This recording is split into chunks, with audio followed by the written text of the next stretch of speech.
Alors, l'actu du jour en Formule 1. Avant de commencer, je vous rappelle que les news proviennent de ma chaîne principale sur la Formule 1, Type F1. Et il y a aussi mon Twitch, vous pouvez vous abonner. On parle de F1 sur ces deux chaînes de façon constante et régulière. Les liens sont dans la description. Bon visionnage. Ciao. Alors, la F1 a publié le calendrier 2023. Donc nous sommes le 20 septembre 2022. C'était les dates prévues de toute façon. On commencera avec Bahreïn le 5 mars 2023, 2 semaines après l'Arabie Saoudite, 2 semaines après l'Australie, 2 semaines après la Chine, 2 semaines après Azerbaïdjan, 1 semaine après Miami. On passe d'Azerbaïdjan à Miami en 1 semaine. Ouais, c'est un peu étrange ça. 2 semaines après Imola, 1 semaine après Monaco, 1 semaine après l'Espagne, triple leader là donc. Ensuite on repart sur le continent américain avec le Canada. On revient en Europe 2 semaines après avec l'Autriche, 1 semaine après le Royaume-Uni, la Hongrie le 23 juillet, 2 semaines après, et 1 semaine après la Belgique. Donc on terminerait la première partie de la saison en Belgique. On reprendrait le 27 août donc pour une pause d'1 mois avec les Pays-Bas. Ensuite, 1 semaine après l'Italie, Singapour 2 semaines après, le Japon 2 semaines après, non 1 semaine après pardon, le Qatar 2 semaines après le Japon. Ils ont enfin regroupé les courses en Amérique sur la fin de la saison, il fallait attendre quand même. Donc nous avons les USA à Austin le 22 octobre, 1 semaine après le Mexique, 1 semaine après le Brésil, donc triple leader ici, et 2 semaines après Las Vegas.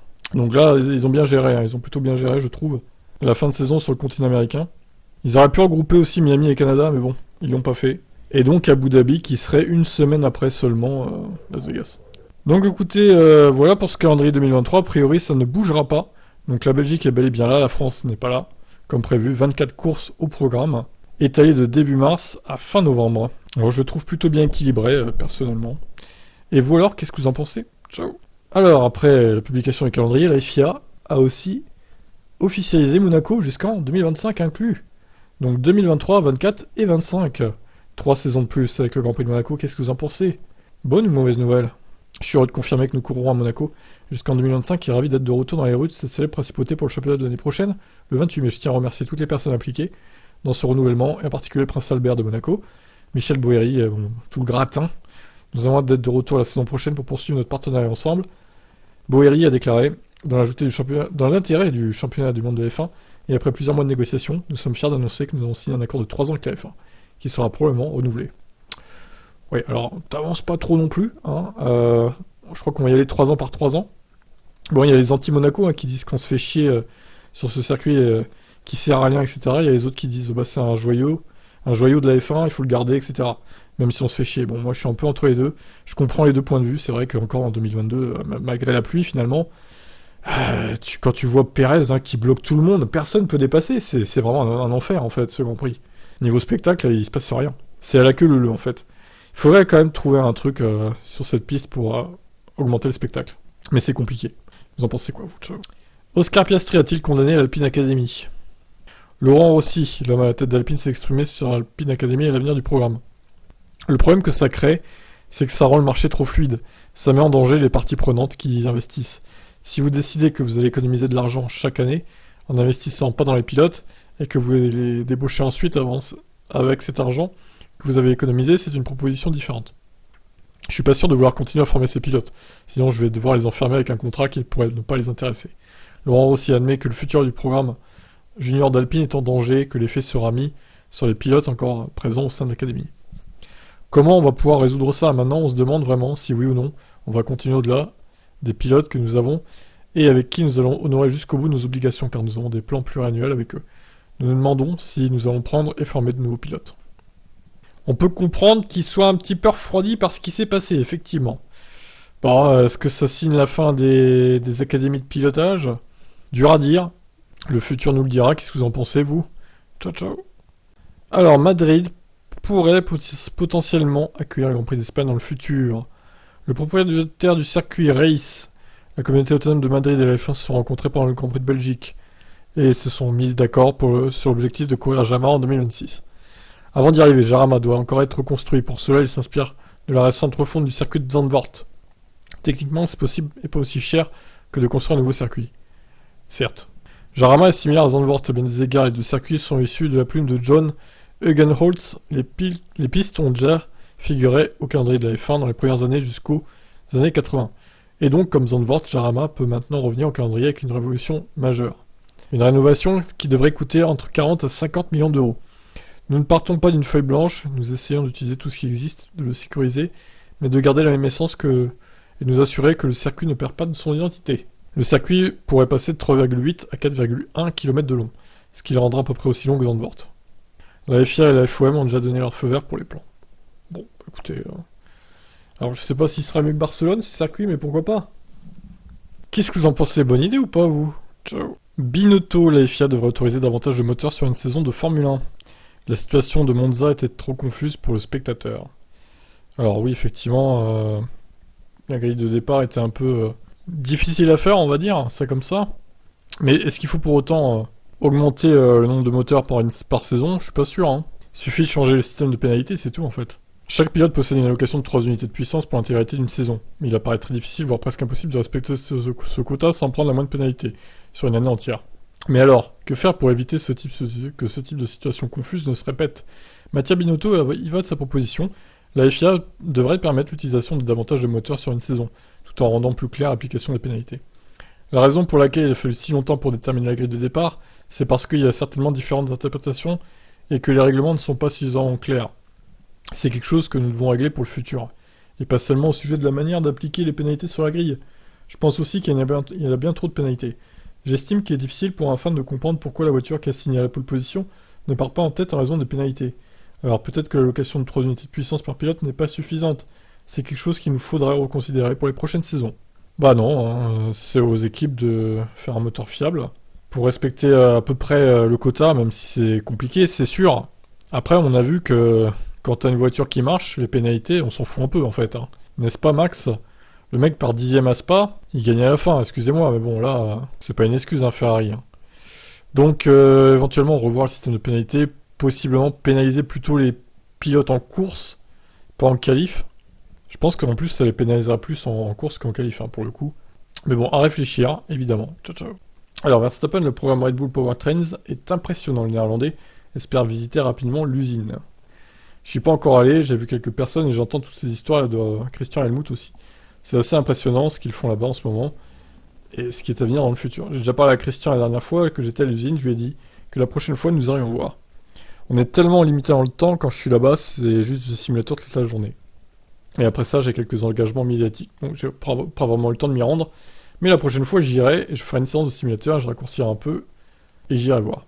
Red Bull Powertrain continue d'engager de nombreux ingénieurs, notamment issus de Mercedes. Tiens donc, selon le championnat du monde entier, c'est un très gros avantage du programme moteur de son équipe. C'est quelque chose qu'on ne peut pas sous-estimer, et je pense que nous gérons d'une bonne manière. Mais bien sûr, nous devons encore attendre jusqu'en 2026 pour voir comment ça va se passer, mais tout le monde est très positif et motivé. Les nouveaux arrivants sont très enthousiastes, c'est une nouvelle opportunité pour eux. Ils semblent très heureux en ce moment et motivés pour créer quelque chose d'incroyable. C'est une bonne chose d'avoir l'engagement de beaucoup de personnes importantes dans l'équipe, pas seulement du côté du moteur, mais aussi au sein de l'équipe. Lorsque vous avez ce genre d'engagement, vous pouvez voir que la motivation est vraiment élevée.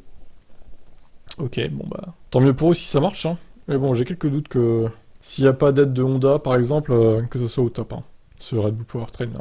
À voir. Ciao, ciao. La FIA doit-elle disposer de l'arme du drapeau rouge en fin de course? Ils l'ont déjà fait. Ils l'ont déjà fait à Bakou 2021, par exemple. Peu importe ce que la FIA et les équipes de F1 décident de faire à ce sujet à l'avenir, du point de vue de notre équipe, ce que nous voulons vraiment, c'est de la cohérence. Nous voulons voir les règles appliquées de la même manière à chaque fois, afin que tout le monde sache ce qui va se passer. Dit-il encore en référence très claire, ce qui s'est pas bien passé à Abu Dhabi. Et il laisse entendre qu'il aurait été injuste pour Verstappen de perdre la course après un nouveau départ. Ça alors! Et Hamilton, du coup, ça n'a pas été injuste à Abu Dhabi.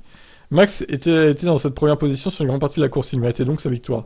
Je pense qu'une fois que vous avez le choix dans les outils à votre disposition, c'est pire encore. Si la direction de course peut mettre un drapeau rouge ou non, là aussi, vous décidez de qui vous voulez voir gagner la course. Au mérite derrière un safety car ou au finish. C'est comme une arme et les polémiques ne manqueraient pas à chaque fois qu'il y a quelque chose de gravé dans le marbre qui force à la FIA à choisir l'une ou l'autre solution dans les règles. Ce sont des décisions difficiles de mon point de vue et c'est personnel.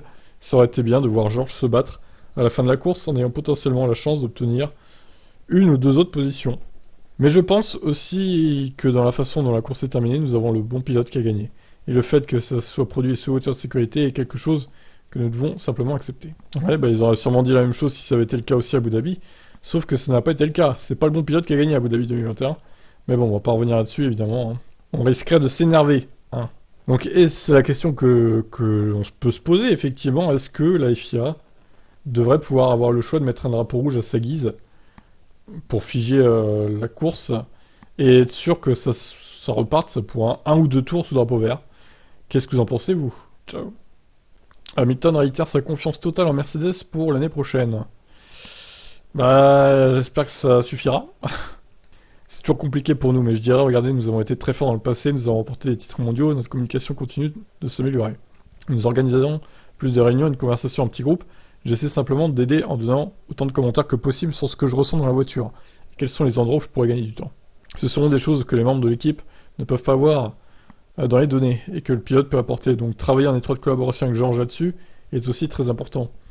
Il y a du potentiel dans nos voitures, nous avons l'appui, c'est juste qu'à certains endroits, nous ne pouvons pas l'utiliser. Et que la qualité de conduite, bien sûr, est un domaine dans lequel nous pouvons toujours être meilleurs. En ce moment, nous sommes en train de finaliser pas mal de pièces pour la W14, comme la boîte de vitesse et les suspensions. Pas mal de choses doivent être figées maintenant pour être produites à temps. Donc le moment des choix est arrivé. Je suis à l'aise avec les directions qu'on prend. J'ai une confiance à ça à 1000% dans les gars de l'usine qui assemblent toutes ces pièces du puzzle. Je ne doute pas que nous serons de retour dans une position qui permettra de nous battre dès l'année prochaine. J'apprécie les défis et nous avons remporté les 8 derniers titres mondiaux des constructeurs. J'ai pleinement confiance en mon équipe et mes ingés que nous y arrivons. C'est juste qu'avec le plafond des coûts et le temps en moindre en se passant en soufflerie, c'est pas si simple qu'avant. Mais ça signifie pas que nous ne pouvons pas y arriver. J'espère. De toute façon, en 2023, si c'est comme 2022 pour Mercedes, est-ce que Hamilton continuera après 2023, vu que je rappelle que son contrat se termine fin 2023. Donc, je ne sais pas. À voir s'il serait toujours aussi motivé. Là, on peut expliquer sa motivation par le fait, effectivement, qu'il a confiance dans ses gars, que voilà, 2022, c'est une année de transition pour lui et son équipe.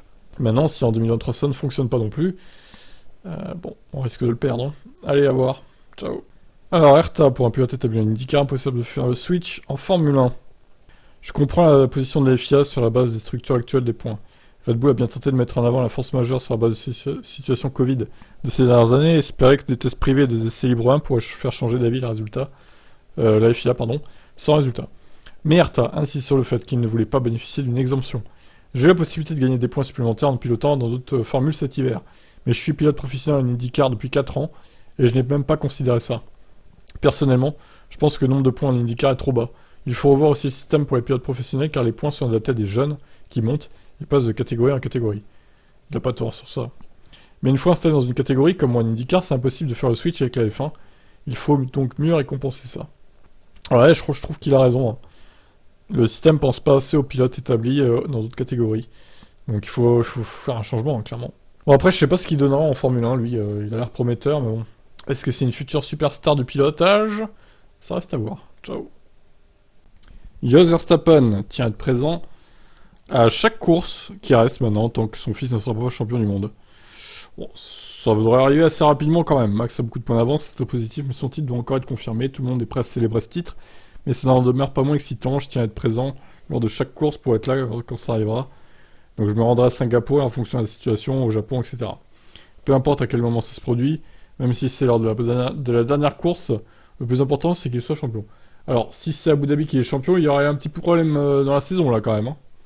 Ça veut dire qu'il va abandonner toutes les courses qui arrivent, ce qui semble quand même très improbable. Donc il rappelle que son fils pénalisé sur la grille à Spa puis à Monza, tout de même vainqueur à chaque fois, n'aurait a priori plus besoin de s'inquiéter de pénalité d'ici la fin de saison.